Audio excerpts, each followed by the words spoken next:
Amigos, amigas, muy buenas tardes y bienvenidos a un programa más para analizar los temas de coyuntura con Sexto Sentido. Esta vez vamos a analizar qué fue lo que pasó con la concesión del Campo Sacha.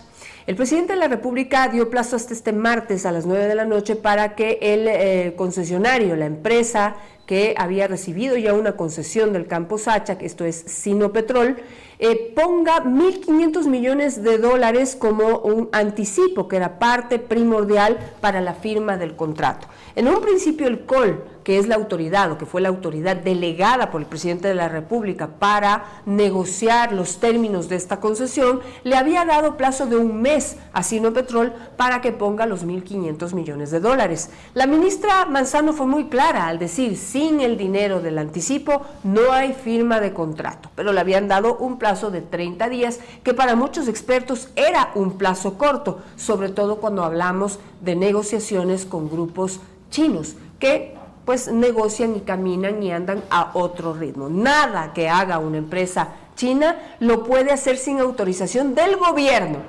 Si los gobiernos, cualquier país, funcionan tan o más lento como los nuestros. Entonces ponerle ya un plazo de 30 días ya era corto, pero de repente el presidente de la República intervino a través de una carta y le dio un plazo de apenas 2 o 3 días laborables para conseguir esos 1.500 millones de dólares. Con lo cual ya con anticipación se dijo que esta concesión o este contrato o este proyecto está caído. Hoy vamos a analizar este tema para ver qué pasó, cómo nos ve la comunidad internacional en este momento y qué vamos a hacer de aquí en adelante con Sacha, porque lo que necesita para mantener o incrementar la producción es dinero que no tenemos. Les presento a mis analistas para el día de hoy. Está conmigo un exfuncionario de Petroecuador, Benito Cabrera, y también muy conocedor en la materia. Ahí lo tenemos a Benito Cabrera. También está con nosotros el experto en el área petrolera y energética, Nelson Valdeón. Nelson, muchísimas gracias. Y desde Houston está con nosotros también Boris Abad, quien está muy cerca de justamente esa comunidad internacional petrolera y de inversionistas, y nos va a contar pues qué piensan en este momento de nosotros. Planteo la pregunta inicial y como ustedes ya conocen, pueden luego ir interviniendo para ir desarrollando este tema. ¿Qué pasó?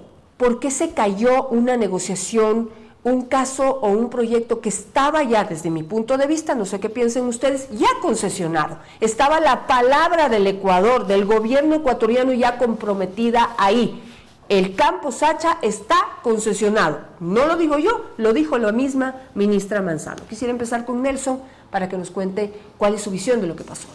Bueno, Janet, Benito, Boris, muchas gracias por permitirnos dar este punto de vista.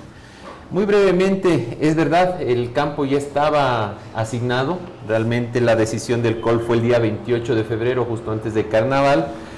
Y dentro de la negociación se había puesto justamente que tenían un plazo de 30 días hábiles para el pago, que es un contrato normal, y por experiencia propia de mi trabajo, es necesario tener la firma del contrato para que incluso los bancos de inversión le transfieran el dinero. Sorpresivamente, el presidente de la República, en un tono bastante agresivo de negociación, siempre digo que una cosa es querer negociar como Trump, otra cosa es ser Trump, en ese estilo un poco de tratar de que la palabra sea la válida, creo que no ha tomado en cuenta y no ha sido bien asesorada que dentro de los términos de negociación están los 30 días hábiles. Hablando de esto, yo creo que vamos a tener primero una consecuencia geopolítica bastante complicada para el país.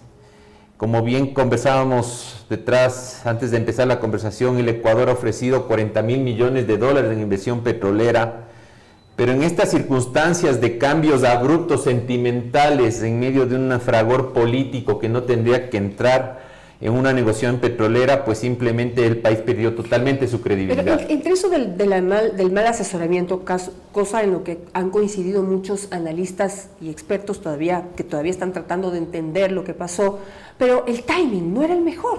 En medio de un proceso electoral, entre primera y segunda vuelta, hacer la concesión de lo que llaman la joya de la corona. Mire, no es el timing, es la decisión política.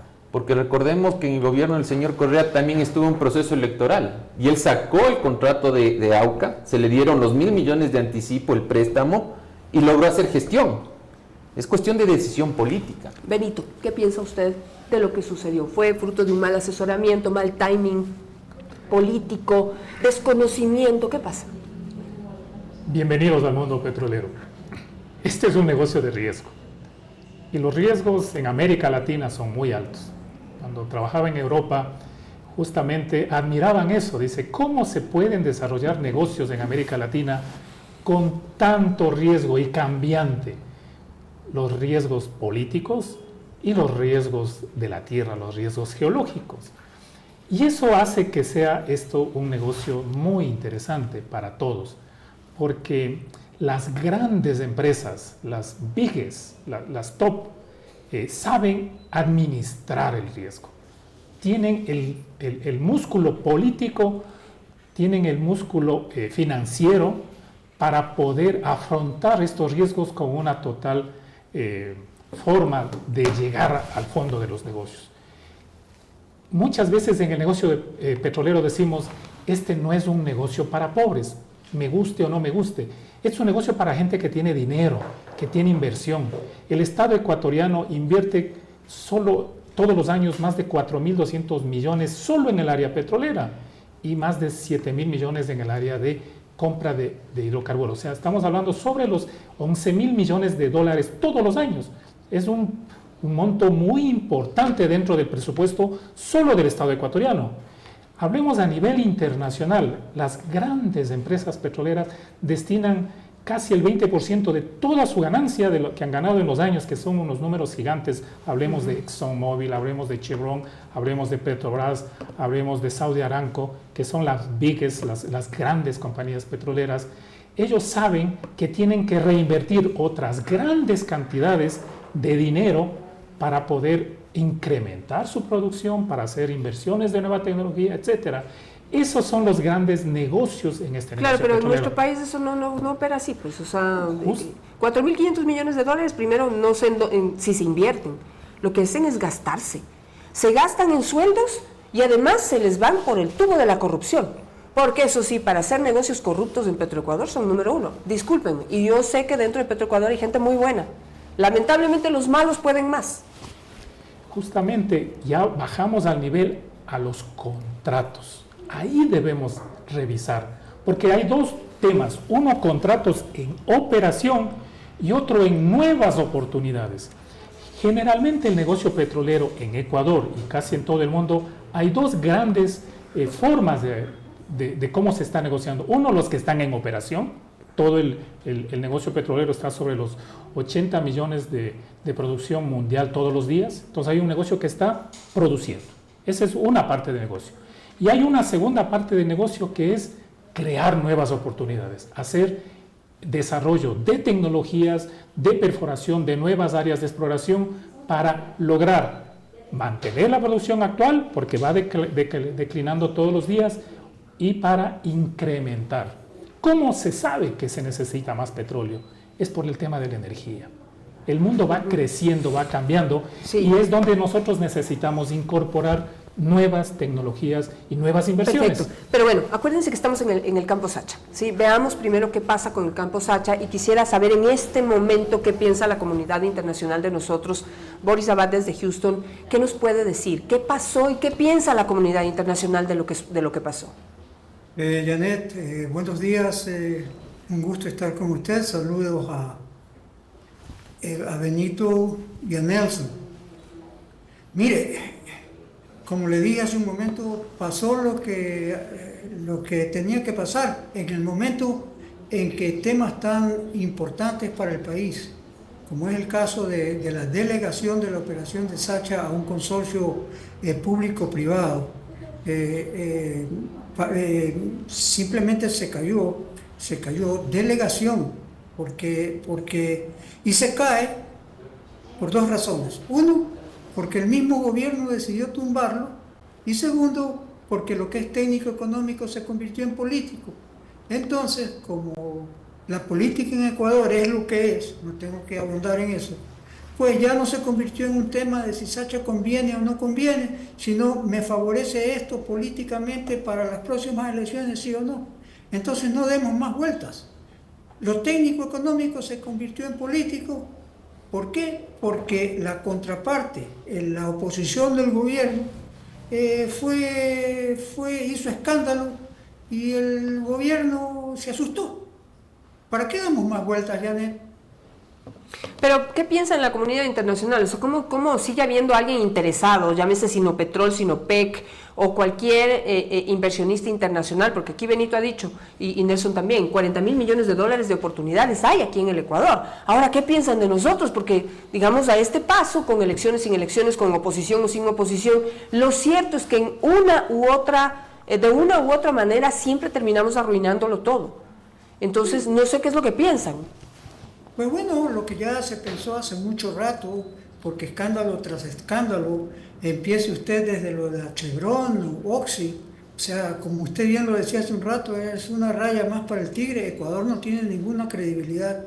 Y gobiernos como el de Lazo y como el de Noboa, que estaban supuestos a ser más amigables para la inversión, pues se durmieron en sus laureles. No logro entender yo todavía qué es lo que pasó. Pero es obvio, se convirtió lo técnico económico en político. Entonces, un contrato que para que empiece a dar réditos, un contrato de esta naturaleza, necesita 15, 20 años.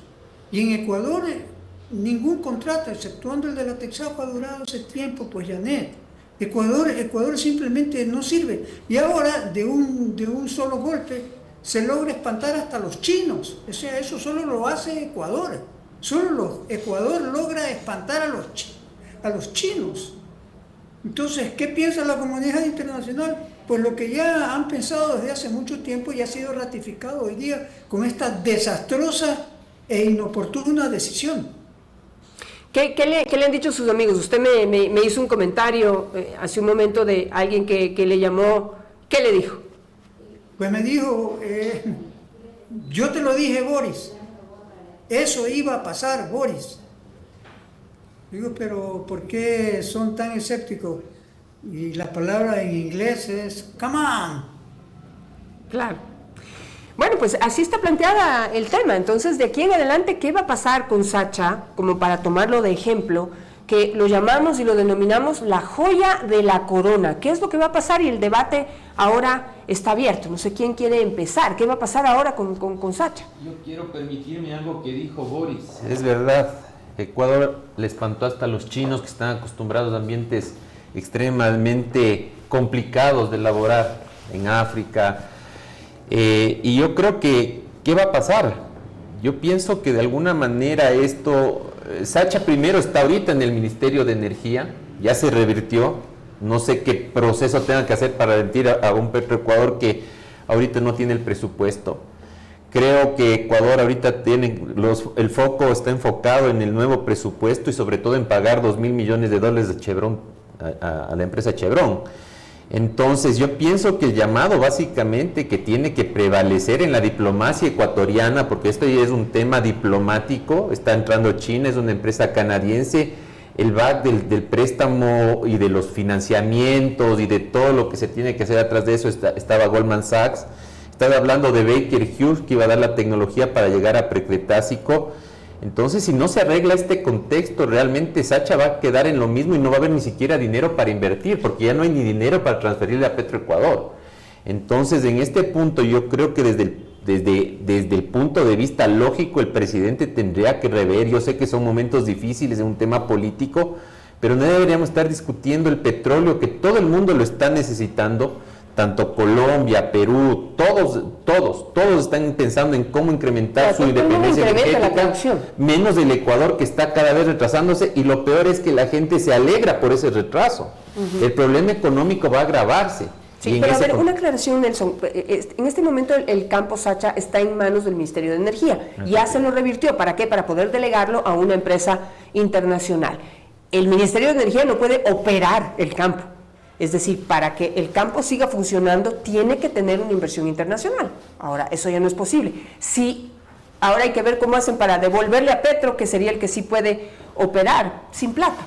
Bueno, yo creo que sí es posible todavía, porque recuerde que aquí justamente me llegó la notificación, la misma ministra desde la fecha, desde el mismo día que asignó el 28, está dando 30 días. Esto es peleable todavía. Pero peleable, ¿por qué si ya salió la ministra esta semana misma a decir que el caso está cerrado? Bueno, la ministra ha salido y ha dicho muchas cosas. El tema es que yo pienso que debe prevalecer la coherencia en el sentido de lo que necesitamos en el país.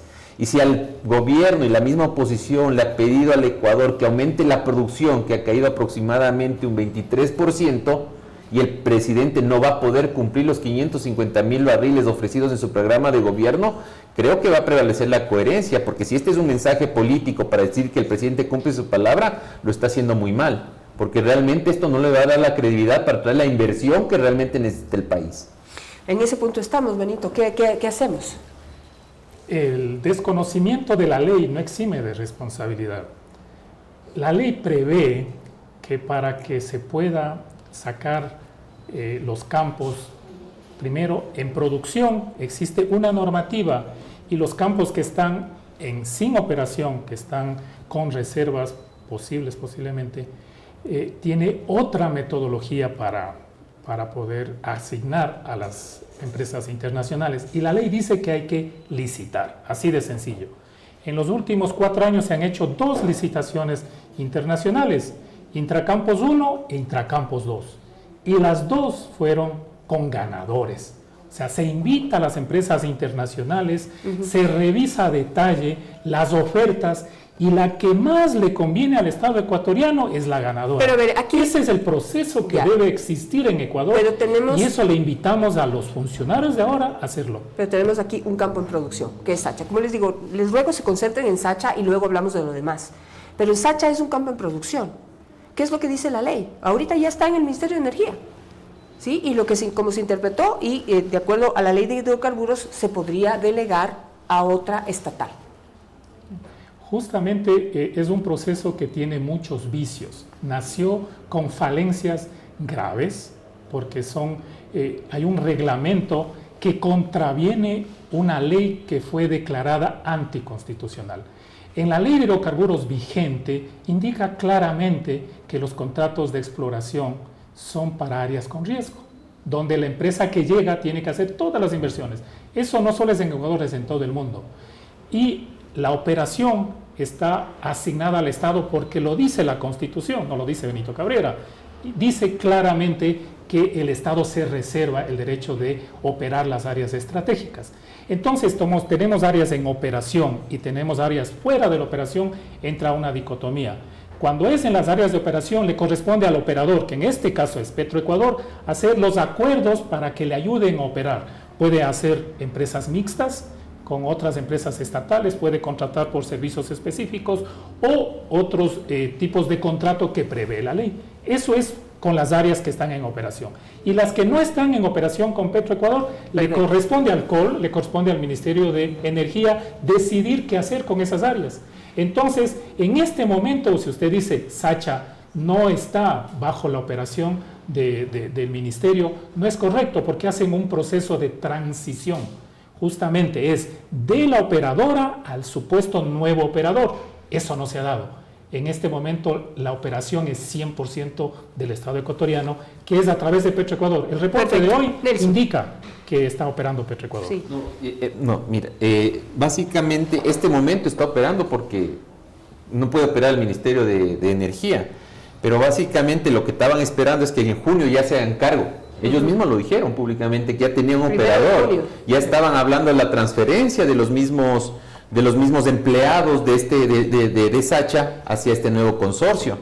Pero básicamente todo el contexto de cómo lo hicimos, bueno, Boris está en Houston, nosotros tuvimos una conferencia en Houston para entender un poco, apalancándose en el registro oficial 244 del martes 27 de julio de 2010, la ley reformatoria a la ley de hidrocarburos y a la ley de régimen tributario, justamente expresa que el Estado ecuatoriano tendrá la potestad de designar un operador estatal que le permita eficientizar las operaciones del campo. Eso era lo interesante de esto, aparte de una prima de $1.500 millones, Lo que yo no entiendo, básicamente, más allá de lo que va a pasar con el campo, es cómo el Estado ecuatoriano va a conseguir fondos para poder mantener la operación y mejorar, sobre todo el apagado de mecheros, que era una parte importante que se tenía que tomar en cuenta. Y que la ministra ofreció para el 2026. Efectivamente. Y solo ellos tenían el dinero y la tecnología para hacer. Entonces, muchas de las partes ofrecidas y que se tienen que cumplir eran parte principal en la cadena de otro tipo de inversiones. Yo con esto yo ya no veo salir, por ejemplo, por ejemplo, un bloque 1667, por ejemplo, yo no le veo a Pungarayacu, por ejemplo, yo no le veo sacar una ronda suroriente. No veo con esto más opciones de inversión, porque los inversionistas no están interesados en este tipo de falta de palabra hacia los contratos petroleros. Sí, una aclaración más y paso con Boris, pero Benito, usted creo que también está omitiendo el pronunciamiento de la Procuraduría General del Estado, que se hizo previo a revertir el campo Sacha al Ministerio de Energía y Minas, en donde se hizo un análisis jurídico y la misma Procuraduría le dijo al Ministerio que podía revertir el campo y que podía delegar y concesionar a otra empresa estatal. Entonces ahí, al parecer, pues ya los grandes y los sacramentados le dieron toda la autorización para hacer lo que hizo. La ley que está vigente dice lo contrario. Puede decir el señor procurador, pero discutamos el artículo 2 de la ley. Ese es el que está vigente, no existe otro. Y hay un reglamento a una ley que lo dejó firmando el señor expresidente Lasso. Esa es la incorrecta, porque está redactada como en base a una ley que ya está derogada. Y esa es la que están usando para generar un acuerdo ministerial.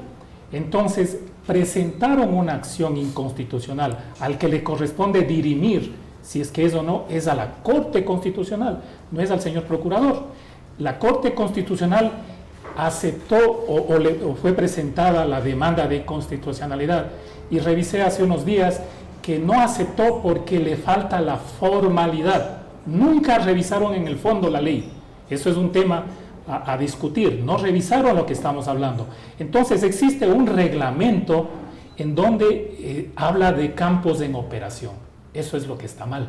Y no porque yo me trate de decir que no se puede dar. Es porque es la ley. Vivimos en un Estado de Derecho en Ecuador. Nos guste o no nos guste.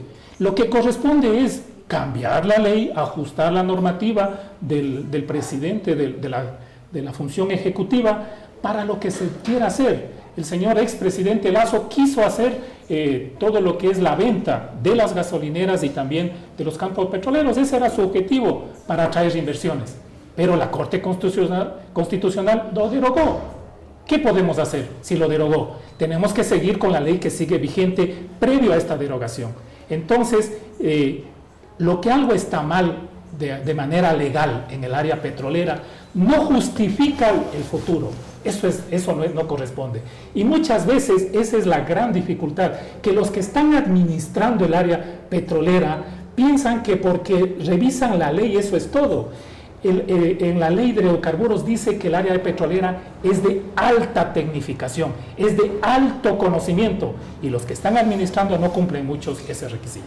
Boris, un poco y refiriéndonos a lo que están diciendo aquí nuestros compañeros de panel, Nelson dice, el COL dijo 30 días laborables y todavía hay un chance aquí. ¿Usted cree que a Sinopetrol le interesará seguir con esto? Mire, Benito acaba de retratar de cuerpo entero Ecuador, la industria del petróleo. Se habló de todo menos del interés y el beneficio del país, del reglamento, de la ley, de que el COL dijo, que la Contraloría. Entonces, ese es un peloteo que simplemente solidifica un concepto. Las cosas en Ecuador están hechas para que no se den lo que es importante. Que cambien la ley, que no cambien la ley, que el uno dice, que el otro dice. Mire, recuerde usted el caso de Amistad, recuerde usted el caso de los mecheros y recuerde usted el caso de la activación de los 100 pozos durante la presidencia de Lasso. Claro, yo se lo Avanzó recuerdo. el proceso como 8 meses, Janet. Y en el mes 8, alguien dentro de Petroecuador dijo, es que no hay aprobación del directorio. Es que la ejecución presupuestaria. ¿Por qué? Porque todo lo que acaba de mencionar Benito son artificios y leguleyadas puestas ahí por la gente que no quiere que salga. Porque nadie facilita. Y es fácil decir, es que la ley, es que el reglamento, es que vivimos en un Estado de Derecho. Pero si vivimos en un Estado chueco, ¿desde cuándo? Nadie se interesa por lo que está pasando en Sacha, que como dije en una intervención anterior, no es uno, son 4. Porque son 4 yacimientos con características diferentes. Y en este momento, Janet, Petroecuador está sobreproduciendo 2 para mostrar los incrementos de producción que tienen. Los 2 yacimientos son Napo U y Napo T. Los están sobreproduciendo. Ahí nadie dice nada. Ahí no hay ley, ahí no hay reglamento, ahí no hay nadie que se interese. Pero nos encanta discutir estas leguleyadas sin sugerir una solución concreta. ¿Por qué? Porque Ecuador es un país de leyes. Entonces vivamos de leyes, no del petróleo. Claro, es que esto es algo que yo he dicho siempre, ¿no? Y que además es fruto de las cosas que suceden en nuestro país. Y es que están ya concesionados los temas y se hacen larguísimas licitaciones, porque ahí no me podrá decir o nos podrá dar un poco más de detalles Benito Cabrera. En el caso de los mecheros, se hizo todo el proceso tal y como dice la ley. Tal y como dice la ley, todo al pie de la letra, con una comisión técnica, todo. Se concesionó o se estableció un ganador del concurso para recuperar el gas de mecheros. Ya designado el ganador, se dieron el lujo de decirle, nos faltó la autorización del directorio, qué pena, otra leguleyada más y qué pena, ¿no? Ya esto se declara desierto y lo echaron abajo, Benito. O sea, lo que dice Boris es cierto. A este país lo que más le sobran son leyes, pero en el caso de Petroecuador, para remitirnos al tema que estamos hablando, porque ocurre en otros ámbitos, pero en el caso de Petroecuador, todas las leyes están para impedir que la empresa salga adelante y para facilitar que los mafiosos se llenen los bolsillos. 4.200 millones de dólares que se gasta, pero le ingresan más de 14.000 millones al Estado ecuatoriano. Entonces no le corresponde a Petroecuador el tema de los ingresos, le corresponde al Ministerio de Finanzas.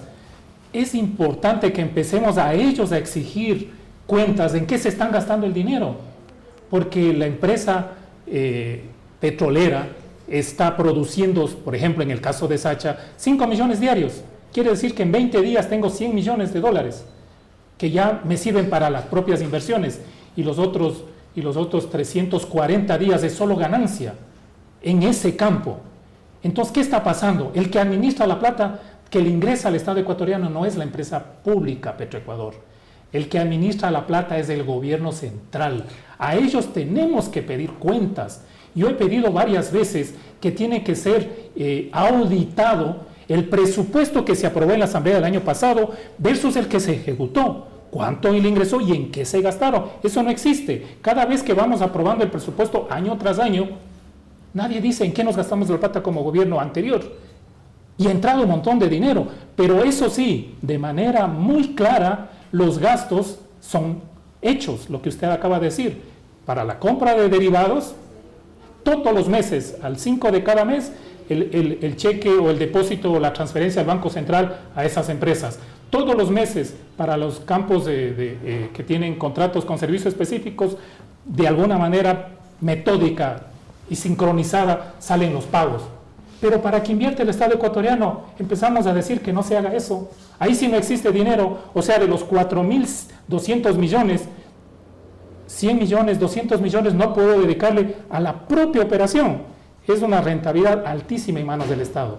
¿Qué dice la ley? No lo digo yo. Dice que para concesionar a un privado debe ganar más que el último año que ganó el Estado. Eso dice la ley. Entonces hay que hacer una corrida económica y ver que cualquier negocio que venga a una persona gane más. Claro, pero como dice Boris, es que lo que dicen las leyes, del dicho al hecho, hay mucho trecho. Y lamentablemente aquí las leyes están hechas están en contra de justamente el desarrollo de Petroecuador. Y usted dice, bueno, pide cuentas, primero hagan balances.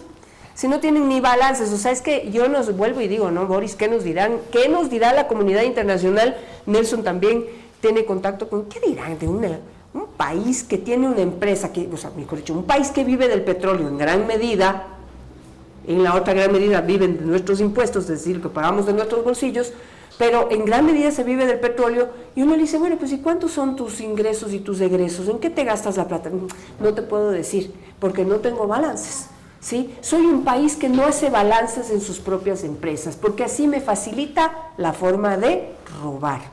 Lo digo yo, no lo dice ninguna ley ni lo dice nadie. No, y bueno, ahí lo que dice Benito es, creo que es importante que esta falta de transparencia en los balances y todo, nadie la va a dar porque hay tanta rotación de autoridades, y ahorita que estamos hablando del tema Sacha, digo, hay tanta rotación de autoridades, de gerentes, que quién se va a preocupar de hacer las cuentas para reinvertir en el campo.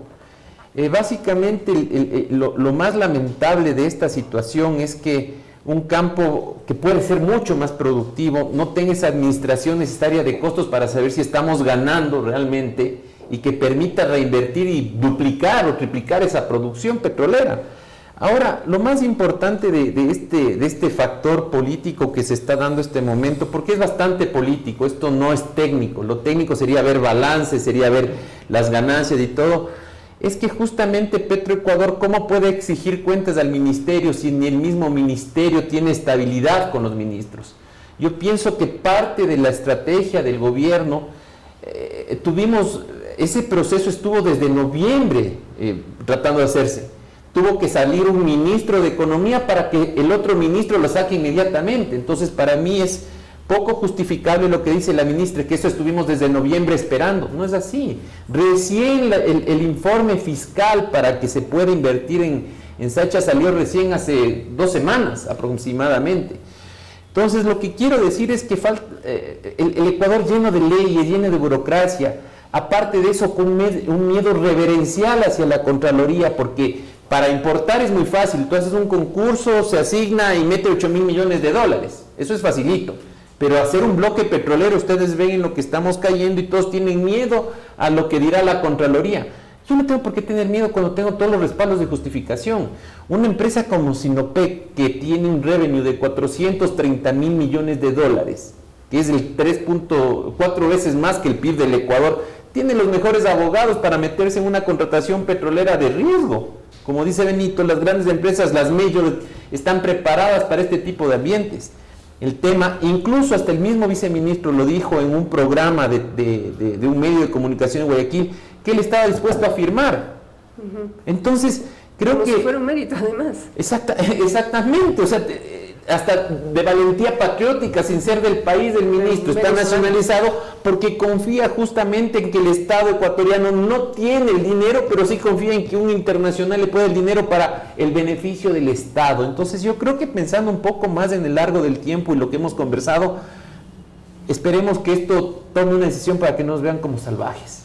Pero ahora, y viendo a la historia del Ecuador, ¿no? y a lo que ya, cómo nos ven de manera internacional, y también lo que nos ha pasado a nivel internacional, ¿no? ¿Por qué vamos a pagar 2,000 millones? No nos toca pagar en este momento a Chevron. A Chevron, ¿sí? El tema de Oxy también está... También ha sido un problema. El cierre del ITT, otra cosa. Pero y ahorita resulta que ya hubo un compromiso de la palabra del COL, que es el representante del presidente de la República y del Estado ecuatoriano. ¿Eso no daría pie a una demanda, toda vez que lo que comprometió el COL está todavía en vigencia? Mire, y la carta de invitación de la ministra, indicándole ustedes han sido asignados, dice textualmente, usted tiene 30 días.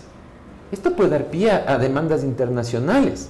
Depende que también la empresa lo vea, la embajada china también intervenga en este sentido de que se dé seguridad jurídica para que se pueda llegar a un término y que la palabra del presidente y del Estado ecuatoriano se cumpla. Porque repito, una cosa es ser Trump y otra cosa es tratar de negociar como Trump. El Ecuador no tiene los mismos niveles de negociación. Yo creo que en este contexto implica muchos factores geopolíticos que necesita el Ecuador posicionarse para traer lo que bien dijo Benito. 40,000 millones de dólares en este país en energía y no lo potenciamos. Mire cómo Argentina, a través de Vaca Muerta, ya ha propuesto hasta el pago de deudas. Su riesgo de país baja. El riesgo país solo es un medidor de riesgo en el tema de préstamos que le pueden dar a un país. Y no solo es por el factor político. Si yo no hago proyectos de este nivel, si yo no saco un catastro minero, si yo no hago proyectos petroleros, el riesgo país se va a disparar. Boris, en este sentido, pues, esta es la realidad que tenemos. Estamos simplemente describiendo lo que hay debajo del cascarón denominado Petroecuador. ¿Qué es lo que tenemos debajo de ese cascarón? Tenemos una serie de normativas y de leyes que favorecen, por ejemplo, a los importadores de combustibles y conspiran en contra del propio Petroecuador y de la capacidad de producción, en este caso petrolera o energética, que tiene nuestro país. 40,000 millones de posibilidades que se quedan bajo ese cascarón y bajo los pies de toda esta mafia interesada en llenarse sus bolsillos y no de que Petroecuador pueda pasar a ser una institución o una empresa que pueda producirle riqueza a nuestro país. Entonces las leyes conspiran en contra del desarrollo, las mafias conspiran en contra del desarrollo, la falta de recursos conspiran en contra del desarrollo del sector. ¿Qué hacemos? ¿Qué podemos hacer? Yo no sé, yo digo, ¿no? 1.500 millones, 1.700 millones dicen que se necesita para repotenciar Sacha. Yo no le metería un centavo a ese cascarón. No sé qué dice usted. Mire, Janet, yo le pregunto lo siguiente. ¿Usted sabe lo que son los oxidadores térmicos? No, técnicamente no lo sé. Explíquenos. Los oxidadores térmicos son unos monstruos, y miren las fotos en Sacha en ITT, que montaron al lado de los mecheros. Ya, sí, me acuerdo. Cuando tuve la oportunidad de intentar ayudar a Petroecuador, porque intenté, pero no se pudo por varias razones, encontré este proceso de los oxidadores térmicos que tiene un presupuesto aprobado dentro del Petroecuador y que ya se ha gastado de 550 millones de dólares. No para eliminar mecheros, sino para poner un monstruo al lado de los mecheros, y en lugar de tener uno tienen dos, porque dicen que lo combustionan más eficientemente. 550 millones de dólares. Pida que le entreguen eso, Janet. Pida que le entreguen eso. 550 millones de dólares. ¿Por qué? Porque la respuesta es muy sencilla, Janet. Siga la plata. ¿Por qué cree que Petroecuador que tiene 22 operadores para sus campos, porque como se dice en Quito, le dan produciendo, se quedó con la obligación de entregar energía? ¿Por qué? Porque al entregar energía tienen que comprar diésel, pues, y tienen que dar energía. Ese negocito no lo soltaron. Vaya a ver la cantidad de equipos que están botados, que eran para el sistema de compresión de gas, pues, hecho en la administración de Correa. Entonces, decir que el Ministerio de Economía es el responsable es Petroecuador, la forma como lo tienen apresado entre sindicatos, burocracia y políticos. No es una empresa de producción porque no toma riesgo y la producción se la hacen privados. Es una empresa de importación de combustibles. Petroecuador, como está, le es dañino al Ecuador. O la cambian o la desaparecen. Pero está perdiendo plata Ecuador con Petroecuador todos los días. Entonces, si eso no lo vemos, claro, esto se pierde en la discusión política y toda la soberanía y el país y Petroecuador, pero verdaderamente Petroecuador no ha cumplido su función desde hace muchísimo tiempo. Una empresa que ni explora ni produce. ¿Qué es? Refina, pésimo. Se le roban el combustible a mansalva porque se han negado a poner un sistema de control SCADA. Entonces, ¿de qué hablamos, pues? El culpable es Petroecuador, no porque es una empresa estatal, porque conviene que esté como esté. A los que le dan servicio, a los que le venden cosas que no necesitan, y la corruptela que hay ahí adentro, pues. Trate de venderle usted un papel a Petroecuador sin que un compadre no se meta. Entonces, ¿de qué hablamos? Ah, no, es que la ley, pero nadie habla de esa corruptela. Tiene que quitarse la máscara. Y los trabajadores honestos que están en Petroecuador están ahí, porque si no los botan o los sacan, o hay unas sillas musicales, ponen un gerente, sacan otro gerente, ponen un incapaz, llega alguien con un recado. Eso no es empresa, eso es una alcahuetería para la sinvergüencería que ha plagado Petroecuador desde quién sabe desde cuándo. Y si no, para muestra un botón. Remontémonos al Aromo, pues, o a la reparación de la refinería Esmeraldas. Por favor. Es que ahí está la respuesta que usted está pidiendo, Benito, y usted fue parte de Petroecuador y quizá nos pueda contar casa adentro cómo se viven estas realidades. Le quieren meter, o sea, ahorita no hay, para mí ya esto está caído y no creo que la Sinopetrol tenga un gramo de locura de siquiera pensar en que todavía tiene 30 días para meterle plata a este negocio. Pero ¿cómo Petroecuador o el mismo Ecuador le mete los 1.750 millones que necesita Sacha cuando lo que es un hueco sin fondo? A donde menos entra el dinero es a donde se necesita, y el ejemplo más palpable o los ejemplos más palpables son la refinería de Esmeraldas y el Aromo. Refinería de Esmeraldas a la que le metieron 2.500 millones de dólares y se los robaron todos, porque la refinería de Esmeraldas está ahí y sigue produciendo la misma calidad de combustible y sigue al borde de la explosión. De un día de estos explota esa vaina, se vuelve una tragedia y nos quedamos ya sin poder refinar ni lo mal que se refina. Y tienen 1.200 millones de dólares metidos en el Aromo, 500 millones de dólares en los oxidadores térmicos, y de ahí para adelante podemos hablar de cientos de contratos teóricamente pequeños, que lo único que sirven es para llenar los bolsillos a gente que le vende cosas a Petroecuador que necesita, pero le vende muy caro, y principalmente cosas que no necesita Petroecuador. Ahí está la plata de las inversiones. Ustedes han sido muy claros o muy detallados en decir las deficiencias de la empresa. Yo siempre voy a ver por lo positivo. ¿Cuánto le produce esa empresa tan deficiente al Estado ecuatoriano? Más de 14.000 millones de dólares todos los años. Pero le podría producir más. Pues. Exacto, y a eso. ¿Y eso qué significa? Que el Estado debe entrar en la administración de la empresa y ser más eficiente. Ahí está. ¿Quién decide quién gerencia Petroecuador? Hablemos claramente.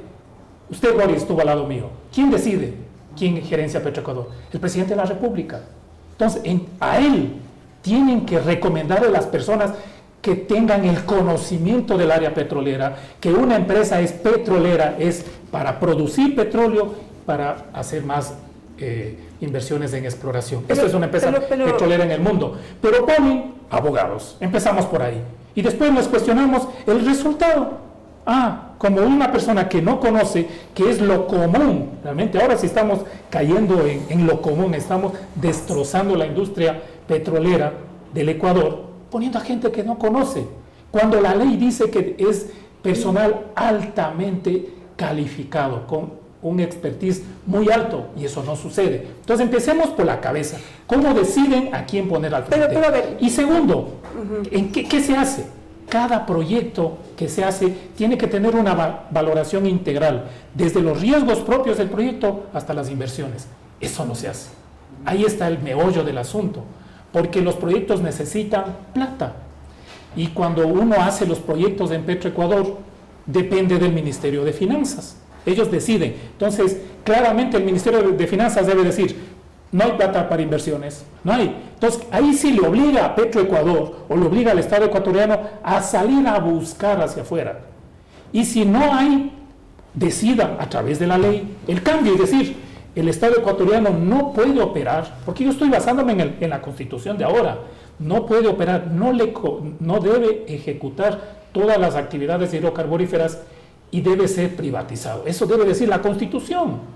Pero en este momento no existe eso. Pero a ver, Benito, pero usted dice, por ejemplo, ¿no? ¿A quién eligen? Yo concuerdo con usted, estoy totalmente de acuerdo. Pero entonces siempre es la pelea entre elijan a alguien que sabe de petróleo y no abogados o cualquier otra cosa que no tienen ni idea de cómo manejar el sector. Pero por las gerencias de Petroecuador sí han pasado pues gente que sí sabe de petróleos y que salen de la misma institución. Le doy un ejemplo, Ramón Correa. ¿Sí? ¿Y qué hizo Ramón Correa? Sí fue el que echó abajo el contrato de mecheros, después de que él mismo perteneció a la comisión técnica que eligió a la empresa que ganó el contrato para recuperar el gas de los mecheros. Le eligieron gerente de Petroecuador y hasta ahí le llegó. ¿Por qué? Porque cuando están en la gerencia no deciden solos, pues. Deciden en acuerdo con las mafias de los mandos medios que saben exactamente cómo y dónde presionar al que está arriba, sepa o no sepa. Entonces dependemos aquí de que no solamente de que sepan, sino que además de que estén dispuestos a darse de frente con esas mafias que saben cómo aprovecharse y cómo operar dentro de Petroecuador. Y el que no quiera se va. Y no solamente se va, pues se va empapelado. Entonces ahí está el riesgo. Entonces no es solución solamente decir pongan ahí a alguien que sabe. Muchos de los que dicen que sí saben, entonces entran ahí pues principalmente sabiendo lo que tienen que hacer, que es cómo operar junto con esas mafias para seguir mermando o cavando dentro del cascarón y robándose el dinero de Petroecuador. Le doy otro ejemplo, Jackson Jiménez. ¿Saben cuál es la última de Jackson Jiménez? ¿Sí? Le pusieron de gerente de exploración, me parece, ¿no es cierto? Jackson Jiménez, gerente de exploración de Petroecuador, lo primero que hizo, primer día, se asignó un contrato a una empresa con la que él tenía relación. Lo denunciamos en la prensa, lo sacaron. Pero la mafia no se queda quieta, pues. Se hizo nombrar recientemente como director o gerente, yo no qué, de CENEL en El Oro.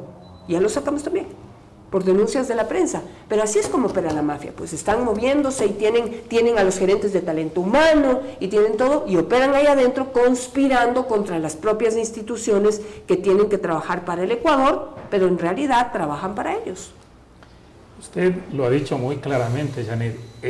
De eso tenemos que hablar. ¿Cómo está siendo administrado ese presupuesto? ¿Cómo se está gastando? ¿En qué proyectos van? Tiene que definirse claramente la inversión para la operación y la inversión para nuevas cosas dentro de la empresa.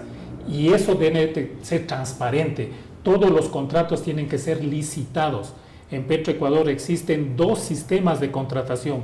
Uno solo para exploración y otro para todas las áreas, transporte, refinación, etcétera. Ahí está el primer gran problema. El segundo, usted lo nombró, el tema de los balances financieros. Nunca están auditados a la fecha, va segundo. El tercero, el nombramiento de toda la plana mayor, que es de gerencias, subgerencias y jefaturas. Son de libre remoción. Y ahí es donde actúan todo un sistema corrupto dentro de la empresa que ponen a personas para beneficios de los contratos. Entonces los que saben no deben permitir eso. El gerente que ingresa no debe permitir eso. Debe permitir, según dice en el manual de funciones de la empresa, la persona que está preparada para ese cargo y la que tiene que hacer. Tiene que haber procesos de auditoría interna, tiene que entrar la Contraloría, tiene que entrar la Fiscalía por los temas de corrupción que se ha venido, porque si es que dejamos de que la corrupción nos gane, esto se va a ir más. Nosotros tenemos que tener la capacidad de cambiar, pero es con conocimiento, porque aunque nosotros este panel, digamos, no queremos que Petroecuador opere ningún campo, cero. Vamos a ese ejemplo, cero. ¿Quién va a venir a operar? Las empresas privadas. ¿Por qué? Porque tenemos petróleo, señores. Somos un país petrolero. Tenemos 8,000 millones de reservas que están en este momento probadas y tenemos más de 45,000 en posibles, incluido gas. O sea, somos un país enorme. Y las grandes empresas petroleras, cuando les invitan a una licitación, ahí participan. Cuando son de este tipo de licitaciones a dedo, ahí es cuando no participan. Por eso nosotros hacemos quedar mal al Ecuador. Cuando, por ejemplo, en el concurso de los mecheros, vinieron 28 empresas internacionales, porque era un concurso público. Así tiene que hacerse en Ecuador. Pasó? Por eso, las personas que les ponen para decidir, esas son las que bueno, pero no deciden. le escogieron a una persona que era del mismo Petro, que se supone que sabía todo y que se supone que iba técnicamente a tomar una decisión, y primó los intereses de los corruptos. Entonces esa es la realidad, Benito. Es que una cosa es describir lo que se necesita y lo que se requiere, y otra cosa es la realidad en la que queremos. Yo quiero hacer una aclaración. Yo creo que aquí nadie ha dicho que quieren que Petroecuador desaparezca. Lo que estamos diciendo es que Petroecuador no puede seguir operando de esta manera, porque no está operando en favor del Ecuador, está operando en favor de las mafias. En definitiva, está operando en base a los intereses de determinados grupos privados, ¿sí? Privados. Entonces hablan de privatización y de no sé qué, de que miedo. Pues hoy ya se está operando, pero son pequeñitos grupos que se están llevando el grueso del dinero de Petroecuador. Así no pueden seguir operando. Nadie habla de privatizar, porque de aquí salimos y nos queman vivos, y eso no es lo que se está diciendo. Necesito cerrar el programa. Nelson, no sé qué quiere acotar, y finalmente concluir, llegar a una conclusión sobre qué va a pasar con Sacha y qué va a pasar con el sector petrolero en nuestro país después de lo que hicieron con Sacha. Bueno, primero, muy interesante compartir con expertos. Creo que si el modelo de Petroecuador, como pasó en Colombia con Ecopetrol, como Argentina YPF, o Petrobras o Petronas, a un modelo SA, con gobierno corporativo, con compliance, con procura, como tienen las grandes corporaciones, pues simplemente aquí estamos desde hace 1 año, 2 años, que hemos sido invitados muy amablemente al programa, discutiendo lo mismo, siempre. Eso no va a cambiar, y de alguna manera, como bien dice Boris, ya Petroecuador se ha convertido en un verdadero hoyo negro para el Ecuador. Y es un mismo caso de Pemex en México, es el mismo caso. El Estado es un mal administrador de las empresas públicas, y eso nos lleva a este momento a estar en el lugar 16 del número de 19 países como un lugar no recomendable para invertir. Lo dice Bloomberg en línea. Eso es lastimoso, porque realmente el Ecuador no solo puede vivir de pago de impuestos, necesitamos generar esa riqueza que tiene el país, y el país tiene 4 cosas, que son el petróleo, la minería, la agricultura y el turismo. El turismo no viene por falta justamente de seguridad. La agricultura está cayendo porque necesitamos fertilizantes, de hecho, del petróleo, y cada vez están más costosos, y todo esto nos vuelve incompetitivos. Así que, en resumen, ¿qué debemos hacer con Sacha? Yo sigo siendo fiel creyente de que tenemos que darle la oportunidad a esta empresa que ya tiene el dinero, porque el Ecuador lo necesita, y esa es la esperanza de que se reactiven 2 provincias que están realmente afectadas en la Amazonía, que son Sucumbíos y Orellana, que realmente estaban esperanzadas de que esta inversión les permita reactivar el trabajo que necesitan. Porque no solo es el hecho de que los trabajadores petroleros van a ir al campo, es que las tienditas pequeñas que están al lado van a vender su caramelo, su helado, y ellos básicamente están esperanzados de que haya esta actividad. Así que, ¿qué hacer? Mantengo la esperanza, porque no va a ser fácil nuevamente entrar a una licitación. El bloque 16 nos ha demostrado que van 3 años y hasta ahora no se licita, hasta ahora no sale el concurso, hasta ahora no hay ni siquiera interesados. Y básicamente con esto el Ecuador pierde una credibilidad y una oportunidad enorme, que Sinopec, siendo lo que es en el mundo petrolero, simplemente dirá: no vayan a ese país porque están comportando como salvajes. Benito, ¿qué debemos hacer? Nuevamente, 2 opciones: lo que está en operación, todo lo que está bajo el Estado ecuatoriano. Existen modalidades contractuales. La ley dice que se puede hacer asociaciones público-privadas, en donde básicamente se saca a licitación el área que se necesita inversión. Eso prevé la ley. Entonces, Sacha es uno de ellos, el ITT es otro de ellos, la refinería es otro de ellos, lo que es el oleoducto es otro, Monteverde es otro, el terminal Cuenca-Loja es otro. O sea, existen megaproyectos que están desarrollados en el área de proyectos de la empresa para sacar a licitaciones. Usted le apuesta que lo hagan bien a la licitación. Exactamente. Y hay del 1 al 10, ¿qué posibilidades hay de que lo hagan bien? El gerente, con toda la experiencia que hemos tenido. El gerente que está a cargo de la empresa tiene que tener esa visión. ¿Yo cómo hago para llevar a la empresa y al Estado ecuatoriano, porque es la única operadora del Estado ecuatoriano, hacia los megaproyectos en operación? Pero hay el siguiente, que es mucho más grande de lo que estoy hablando, que son fuera de la área de operación. Tenemos todos los campos marginales, menos del 1% de la producción, o sea, estamos hablando campos de menos de 4.600 barriles, un montón, por todo lado dentro del Estado ecuatoriano. Eso dice la ley, esos serían campos marginales, primero. Segundo, hay un montón de intracampos, el intracampos 3, el intracampos 4, que tienen que salir a licitación internacional. Bloque subandino, toditos los campos que están ahí. Pungarayacu, la zona de los campos de la cuenca sur, oriente, todos los campos hacia afuera de la costa, el bloque 4, bloque 40, etcétera. Esos no los tiene que hacer Petroecuador, ahí sí lo tiene que hacer el COL, porque eso manda la ley, manda lo que está vigente. Ellos tienen que sacar a licitación internacional, buscar las mejores oferentes y asignar esos bloques. Eso es lo que tiene que hacer. Entonces, lo que estamos hablando tiene que hacer, primero, la ministra o el señor ministro de Energía, el señor presidente, visualizar hacia dónde quiero llevar al país. Tengo para operar como Estado y para licitar hacia afuera.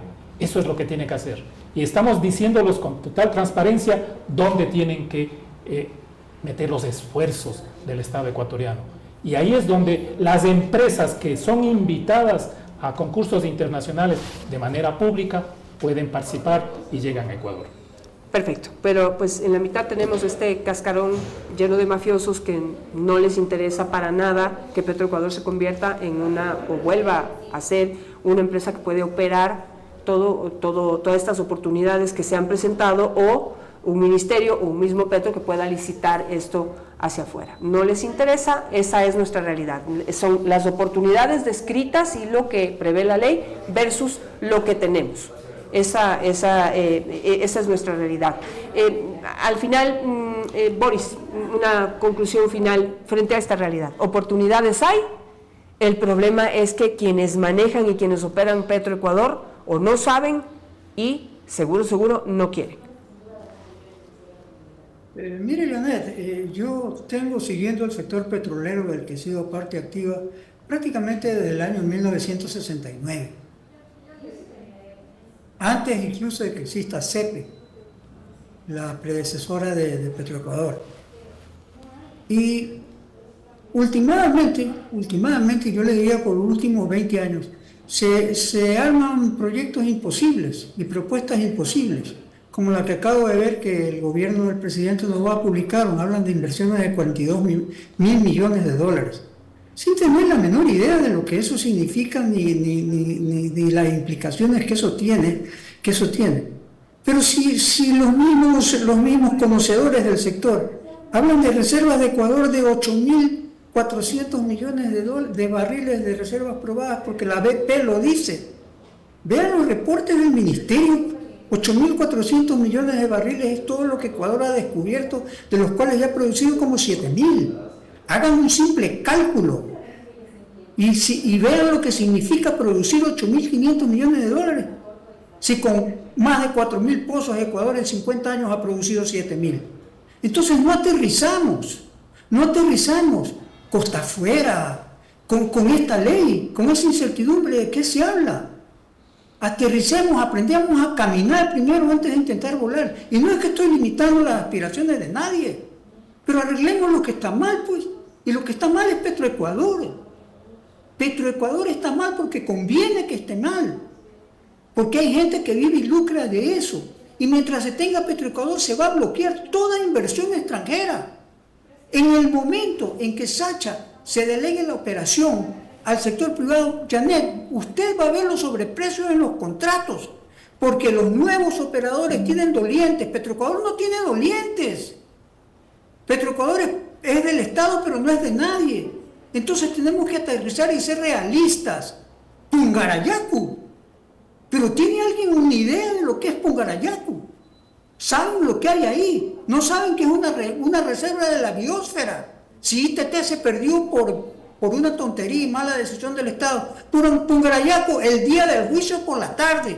Tenemos que aterrizar en Ecuador con realidades y cambiar lo que tengan que cambiar, pero las cosas como están. es solamente para seguir, mantener este status quo, es solamente para seguir dándole de comer a la gente que come a expensas del beneficio de Ecuador que está supuesto cualquier gobierno a defender.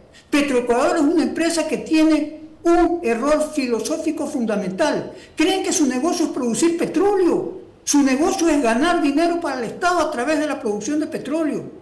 14.000 millones por acá, 8.000 millones por acá. ¿Dónde están los balances, por favor? Los profesionales y los técnicos tenemos que hablar con pruebas, hacerle el ejercicio y no disparar cosas que no son. Janet, por favor, reflexionar. ¿Qué pasa con Sacha ahora? No va a pasar nada, va a seguir el mismo status quo y los de siempre seguirán lucrando de la sinvergüencería y de sus negocios, Janet, por favor. No va a pasar nada en Sacha. Perfecto. Muchísimas gracias a mis tres invitados por compartir su opinión sobre lo que está pasando en este momento, no solamente en el campo Sacha, sino en el sector petrolero de nuestro país. Es realmente preocupante y es algo que nos debe doler absolutamente a todos. Tenemos una empresa petrolera cuyo espíritu no está siendo llevado a la práctica, no está practicándose. Es una empresa que sí produce dinero, no sabemos qué pasa con ese dinero, ni en dónde va, ni en dónde se queda. No tiene balances, es una empresa que está dedicada a trabajar para las mafias y a importar combustibles. Eso es lo que queremos, eso es lo que queremos que siga siendo Petroecuador, que siga siendo el botín político de cada gobierno. ¿O queremos que realmente se convierta en una empresa que nos genera riqueza, la riqueza que tanto anhelamos, tanto necesitamos y que tenemos? ¿Pero qué? Pues sigue allí desperdiciada porque no somos capaces de tener una política petrolera que piense en los más necesitados y en el futuro del Ecuador. Si no, pues que sigue operando a favor de estas mafias que están felices de que estemos discutiendo esto ahorita, felices de que los gobiernos se equivoquen, felices de que se caigan los procesos de licitación, felices de dar mala información y de que sigamos siendo cada día, de que tengamos en este país cada día más pobres, porque el país no es pobre, ¿sí? Pero el dinero se lo roban. Sí, así, olímpicamente y de frente.